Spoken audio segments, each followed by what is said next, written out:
अस्सलामुअलैकुम वरहमतुल्लाहि वबरकातुहू। तनख्वाहदार तबके के लिए बड़ा रिलीफ। वफाकी वजीर खजाना का अहम तरीन ताज़ा तरीन बयान सामने आ गया। ये रिलीफ तनख्वाहों और पेंशन में इजाफा है या अलाउंसेज में इजाफा है या डिस्पैरिटी रिडक्शन अलाउंस दिया जाएगा या टैक्स में छूट है। इसकी डिटेल आपके साथ शेयर करते हैं। वज़ीर-ए-आज़म पाकिस्तान ने अपनी मुआशी टीम को टास्क दिया था कि तनख्वाहदार तबके के लिए रिलीफ पैकेज का ऐलान किया जाए और उसके लिए एक खुशखबरी है। तनख्वाहदार तबके के लिए वफाकी वजीर ख़जाना ने अहम तरीन ऐलान किया है। इसकी डिटेल आपके साथ शेयर करते हैं। सबसे पहले आपको बताते चलें कि आज तमाम न्यूज़पेपर न्यूज़ चैनल की ये रिपोर्ट है। ये 17 अक्टूबर 2024 आज की खबर है। Salary class bear 1550% heavier tax load than traders. तनख्वाहदार तबके ने ताजरों की निस्बत 1550% ज्यादा टैक्स अदा किया, तो अब इनको इनाम मिलेगा या इनके ऊपर मजीद टैक्स लगाया जाएगा? क्योंकि हाँ, हमारे यहाँ ऐसा भी होता है, दबी हुए को और दबाओ और उसको और रगड़ा लगाओ। लेकिन इस हवाले से एक अच्छी खबर आई है। वफाकी वजीर खजाना ने एक खुशखबरी सुनाई है, जबकि ये एक्सप्रेस न्यूज़ के शहबाज राना साहब की आज की रिपोर्ट है कि टैक्स जो कलेक्शन का टास्क दिया गया था, तनख्वाहदार तबके की कंट्रीब्यूशन की वजह से वो इजाफी टैक्स जमा हो गया है। तो अब कुछ रिलीफ मिलना चाहिए जी। ये क्या रिलीफ है? लेकिन आपको बताते चलें कि इतना टैक्स देने के बावजूद अगर आप सरकारी मुलाजिम हैं तो जब तक आप टैक्स रिटर्न फाइल नहीं करेंगे आप नॉन फाइलर हैं, और 31 अक्टूबर के बाद जो नॉन फाइलर पे पाबंदियां लगेंगी आप पे भी लगेंगी, और जो फाइलर के बेनिफिट्स हैं आप नहीं ले सकोगे। टैक्स आपने ऑलरेडी जमा करा दिया, आपकी तनख्वाह से कट गया। लेकिन कुछ लोग कहते हैं कि जी जिन्होंने टैक्स काटा है वो हमारी टैक्स रिटर्न फाइल करें। इनकम टैक्स ऑर्डिनेंस 2001 के मुताबिक ऐसा कोई रूल ही नहीं है कि इदारा आपकी टैक्स रिटर्न फाइल करे। इदारे ने एफबीआर को यह बता देना है कि मैंने अपने मुलाजिम से ये टैक्स काट लिया। अब इसके मुताबिक उन्होंने टैक्स तो काट लिया, इस स्लैब के मुताबिक टैक्स रिटर्न फाइल करना आपकी अपनी जिम्मेदारी है। आप नहीं करेंगे, टैक्स तो कट गया, लेकिन आपके ऊपर 31 अक्टूबर के बाद ये पाबंदियां लगेंगी। मोबाइल फिर सिम कार्ड वगैरह गैर फाल हो जाएंगी, बिजली और गैस के कनेक्शन कट सकते हैं, बैरूनी मुल्क सफर पे पाबंदी लग सकती है, सिरवाए हज और उम्रे के या जो जियारतों पे जाते हैं। प्रॉपर्टी की खरीदो फरोख्त में मुश्किलात का सामना होगा। आप अपने नाम पे गाड़ी नहीं करा सकते। 50,000 से ज्यादा आप बैंक से ट्रांजैक्शन नहीं कर सकते और वो उसके ऊपर भी टैक्स है। बैंक अकाउंट्स भी ब्लॉक हो सकते हैं। करंट अकाउंट खोलने की इजाजत नहीं होगी नॉन फाइलर को, क्योंकि नॉन फाइलर की कैटेगरी खत्म हो रही है।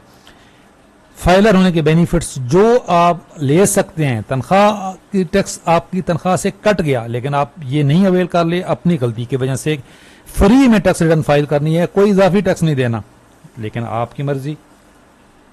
31 अक्टूबर के बाद भारी जुर्माना होगा, सख्त पाबंदियों का सामना होगा। किसके लिए टैक्स रिटर्न फाइल करना लाजमी है जी? इनकम टैक्स ऑर्डिनेंस 2001 के मुताबिक पाकिस्तान का हर वो शख्स जिसकी माहाना आमदन 50,000 या सालाना 6 लाख से ज्यादा है, चाहे वो प्राइवेट मुलाजिम है, दुकानदार है या सरकारी मुलाजिम है, इसके लिए टैक्स रिटर्न फाइल करना लाजमी है। पेंशनर अगर एक पेंशन ले रहा है तो उसके लिए भी टैक्स फाइल करना जरूरी है, लेकिन अगर डबल पेंशन ले रहा है या मुलाजमत के साथ पेंशन ले रहा है तो उसकी के लिए भी टैक्स रिटर्न फाइल करना लाजमी है। नहीं करेगा पाबंदी लगेगी। अच्छा, अगर आप ये काम खुद करते हैं फ्री है, अगर ये आप किसी दूसरे से कराएंगे वो सर्विस चार्जेस लेगा। तो ये अगर आप हमारे थ्रू करवाना चाहते हैं, ये हमारा व्हाट्सअप नंबर है, हमारे एक्सपर्ट टीम काम करेगी, ऑथेंटिक काम होगा, काम की गारंटी होगी। 31 अक्टूबर तक ये पैकेज है। न्यू रजिस्ट्रेशन, 1 साल की tax return file, NTN number, registration certificate, और जो हमारा व्हाट्सअप ग्रुप है मुल्क का सबसे बड़ा सरकारी मुलाजमीन और पेंशनर का, उसकी मेंबरशिप फ्री, जिसकी वैसे मेंबरशिप 1200 रुपये है। तो ये आपके लिए पैकेज है जी, आप इस नंबर पर रब्ता करें। अच्छा, अब क्या खबर है कि जिन्होंने सबसे ज़्यादा टैक्स दिया, यहाँ तो राणा साहब तो ये लिख रहे हैं कि जी मजीद टैक्स भी लग सकता है इनके ऊपर, ये एंड पे वो लिखते हैं, हालांकि सबसे ज़्यादा टैक्स दिया है ये। लेकिन ऐसा लगता है कि तनख्वाहदार अफराद पर मजीद बोझ बढ़ेगा। जो ये टैक्स स्लैब है ना जी, न इसमें कमी होगी न छूट होगी, ये कंफर्म है। एक टैक्स स्लैब साथ में एक दफ़ा ही आता है। इस टैक्स में जितना भी एहतजाज कर लें सरकारी मुलाजमीन, इसमें तो छूट नहीं हो सकती, ना इसमें कमी होनी है, कभी आज तक नहीं हुआ। तो फिर टैक्स रिलीफ जो इतना टैक्स दिया है उसका रिलीफ क्या हुआ? रिलीफ की एक शक्ल हो सकती है जो वज़ीर-ए-आज़म पाकिस्तान ने इस मुआशी टीम को टास्क दिया था, जिस हवाले से 2 दिन पहले ये वफाकी वज़ीर ख़जाना ने कहा है, ये देखें कि जी हमने दुरुस्त सिमत में जा रहे हैं और हमने अपने टास्क हासिल कर लिए हैं। एक तो छोटे किसानों को टैक्स छूट देंगे, ज़राअत वफाकी नहीं सूबाई शोबा है। वज़ीर आला का शुक्र गुज़ार हूँ कि उन्होंने इत्तेफाक किया कि ज़रई शोबे से मुतल्लिक कानून साजी की जाए ताकि उस शोबे को भी टैक्स नेट में लाया जाए। अच्छा, यहाँ पे उन्होंने कहा है ये कि टैक्स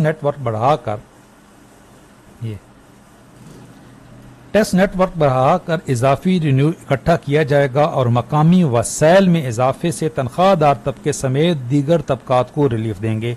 सूबों के साथ नेशनल फाइनेंस पैक्ट पर पेशरफ्त हो रही है। अच्छा, अब ये टैक्स नेटवर्क बढ़ाना है, इसका मतलब ये नहीं है कि टैक्स स्लेब बढ़ेगा। टैक्स स्लेब तो नहीं बढ़ सकता। टैक्स नेटवर्क का मतलब है जो टैक्स नहीं दे रहा है उनसे टैक्स लिया जाएगा। और एफबीआर की रिपोर्ट है कि पिछले एक माह में जितने इससे पहले जो रजिस्टर्ड थे लोग एफबीआर में, डबल हुआ है रजिस्ट्रेशन का प्रोसेस। तो एक माह में डबल हुई है रजिस्ट्रेशन। तो नेटवर्क तो बढ़ा रहे हैं, वो लोग जो पहले टैक्स नहीं दे रहे थे उनको टैक्स नेटवर्क में लाया जा रहा है। तो जब ये लोग सारे टैक्स नेटवर्क में आ जाएंगे तो तनख्वाहदार तबके को क्या रिलीफ मिलेगा? तनख्वाहदार तबके को आपने ये रिलीफ तो नहीं देना कि ये इसमें कोई कमी कर देंगे। तो भाई उस सूरत में एक सूरत हो सकती है जिसकी चांस है कि डिस्पैरिटी रिडक्शन अलाउंस का ऐलान किया जाएगा, क्योंकि आपने सबसे ज़्यादा टैक्स दिया है। डिस्पैरिटी रिडक्शन अलाउंस 2021 में 22 में मिला था, इस दफ़ा नहीं मिला। तो सरकारी मुलाजमीन को नुमाइंदा तंजीमों का ये मुतालबा है कि एक तो डिस्पैरिटी रिडक्शन अलाउंस दिया जाए। दूसरा हम ये कहेंगे कि जो हमारे पेंशनर्स हैं, जो पेंशनर्स हैं, आप वज़ीर-ए-आज़म पाकिस्तान से भी हम ये कह रहे हैं कि तनख्वाहदार तबके के लिए जब आप ऐलान करें तो सबसे ज़्यादा पिसा हुआ हमारा तबका पेंशनर्स हैं। पेंशनर्स ने टैक्स भी देते हैं, जो इजाफी टैक्स जो डबल पेंशन ले रहे हैं। कोई कारोबार कर रहा है पेंशनर, वो उसका टैक्स भी देता है, और जब तक वो सरकारी मुलाजमत में रहा है उसने टैक्स भी दिया है। आज अगर छूट है उसके ऊपर जो आपने इनकम टैक्स ऑर्डिनेंस में खुद दी है तो वो टैक्स से उसको तो छूट हासिल है, लेकिन उसको बेनिफिट जो मिलना चाहिए, जो तनख्वाहदार तबके के लिए बेनिफिट का ऐलान हो, वो हमारे बुजुर्ग पेंशनर्स के लिए भी उसका ऐलान हो। खसूसन जो EOBI पेंशनर हैं जिनकी पेंशन 10.5 हज़ार रुपये न होने के बराबर है।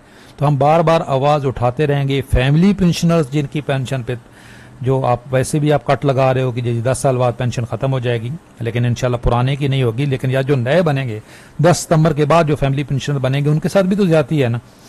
तो पेंशनर्स को भी तनख्वाहदार तबके को जो भी बेनिफिट मिले, डिस्पैरिटी रिडक्शन अलाउंस मिले या कोई जो अलाउंसेस में इजाफा हो, पेंशनर्स को भी उसमें मद्देनज़र रखा जाए। इंशाल्लाह ताला इससे मुतल्लिक जो भी अपडेट आएगी हम आपको ज़रूर आगाह करेंगे। चैनल पे नए हैं, चैनल ज़रूर सब्सक्राइब कर लें। अल्लाह हाफिज़।